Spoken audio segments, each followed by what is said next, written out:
প্রান্ত অফিসের জন্য রেডি হচ্ছে। ইচ্ছা আছে অফিস শেষ করে তাড়াতাড়ি হাসপাতালে যাবে, একবার তন্নাকে দেখায়। রহিমা বেগম নাকি আজ বাড়িতে থাকবে না, কোথাও যেন যাবে। প্রান্ত রেডি হয়ে অফিসে একটা ফাইল খুঁজে পাচ্ছে না।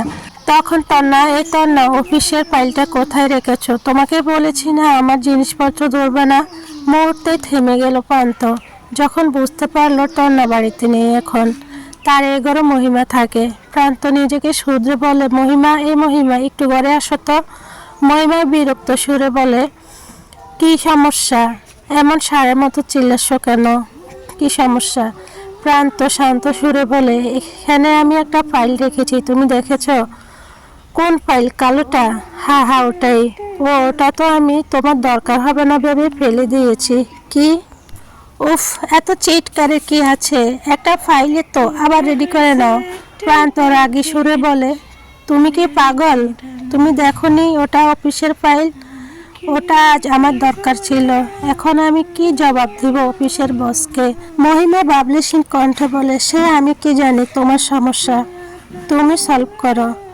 প্রান্ত রেগে তেড়ে এসে মহিমার দিকে চেয়ে মহিমার চুলের মুঠি ধরে বলে ওঠে, তুই মস্কারা করছিস আমার সাথে? তোর সমস্যা না মানে? আমার চাকরি চলে গেলে খাবি কি? তোর বাপের মাথা? মহিমা ধাক্কা মারে প্রান্তকে আচমকা।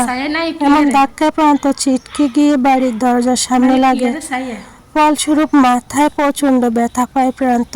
মহিমা ফুসতে ফুসতে বলে, তুই ভাবছিস তোর 14 গোষ্ঠী কেউ আমার বাপের দরজার কাছে যেতে পারবি না?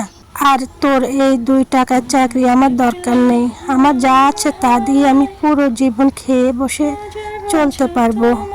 কথাগুলো বলেই মহিমা ঘর থেকে বের হয়ে যায়। অন্যদিকে প্রান্ত ভাবছে কিছুদিন আগের কথা। কিছুদিন আগে এমন এক সকালে প্রান্ত অফিসের ফাইল খুঁজে না পেয়ে তন্নাকে ডেকে এবং ফাইল খুঁজতে বের করতে বলে, কিন্তু তন্না ফাইলটা খুঁজে পায় না।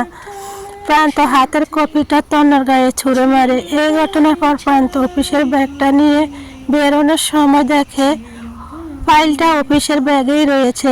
আজ হয়তো প্রকৃতি তার প্রতিশোধ নিচ্ছে। প্রান্ত ইচ্ছে ছিল অফিস থেকে হাসপাতালে যাবে, তারপর অপারেশন করতে হলে করবে, আইসিইউতে রাখতে হলে রাখবে। কারণ প্রান্ত বুঝে গেছে প্রান্তর ভালো থাকার জন্য হলো তন্নাকে সুস্থ করতে হবে। কিন্তু প্রান্তর কাছে পর্যাপ্ত টাকা না থাকায় সে বাড়িতে এসে কিছু টাকা নিতে। প্রান্ত ডুপ্লিকেট চাবি দিয়ে দরজা খুলে রুমের সামনে এসে যা দেখে তাতে দুনিয়া ঘুরে উঠে তার। মহিমা অন্য পুরুষ নিয়ে প্রান্তের বেডে শুয়ে আছে। পরের পর্ব পার্ট চাইলে অবশ্যই আমাকে ফলো দিবেন আর কমেন্টে জানিয়ে দিবেন আপনাদের কাছে গল্পটা